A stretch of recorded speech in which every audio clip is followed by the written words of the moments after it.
ప్రభుత్వం మీద దాడి చేయకపోయేవాడు. అదే కాంగ్రెస్ పార్టీ మీదనే పదే పదే దాడి చేస్తుండేవాడు.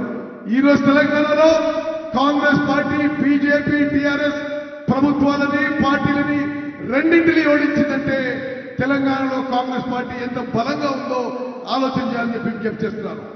हम लोगों को रात दिन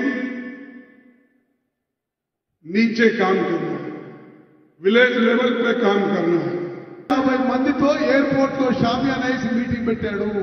ఇది మొత్తం ప్రభుత్వ ఖర్చుతో ఆయన వ్యక్తిగత ప్రచారం జరుగుతుంది. మనందరం కూడా నరేంద్ర మోదీ ప్రచారంపై అప్రమత్తంగా ఉండాలని చెప్పి విజ్ఞప్తి చేస్తున్నాను.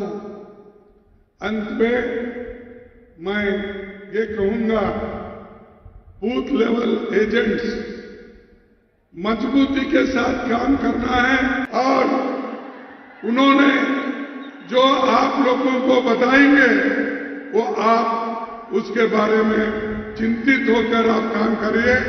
और दूसरा, 28 पार्टियां मिलके ఈ దేశాన్ని మళ్ళీ శత్రు దుర్భేద్యమైన దేశంగా శ్రీమతి సోనియా గాంధీ గారు తీర్చిదిద్దారు. వారి స్ఫూర్తితోనే 2004లో రాహుల్ గాంధీ గారు ఎంపీ అయ్యారు. నేను అడుగుతున్న మిత్రులారా, చాలా మంది మొదటిసారి ఎమ్మెల్యేలు అయిన వెంబడే 6 నెలలు తిరగకముందే నన్ను ఎవరు మంత్రి చేస్తలేరు, నన్ను ఎందుకు ముఖ్యమంత్రి చేస్తలేరు అని అడిగే రోజులు. కానీ 2004లో 2009లో 10 సంవత్సరాలు కాంగ్రెస్ పార్టీ అధికారంలో ఉంటే రాహుల్ గాంధీ గారు మంత్రి గాని ప్రధానమంత్రి గాని రాష్ట్రపతి పదవి గాని అడగలేదు. పదవులు త్యాగం చేసి ప్రజలలో ఉండి ప్రజల తరఫున కొట్లాడి మేధావి అయిన మన్మోహన్ సింగ్ను ప్రధానమంత్రిని చేసిండ్రు, ప్రణబ్ ముఖర్జీని రాష్ట్రపతిని చేసిండ్రు.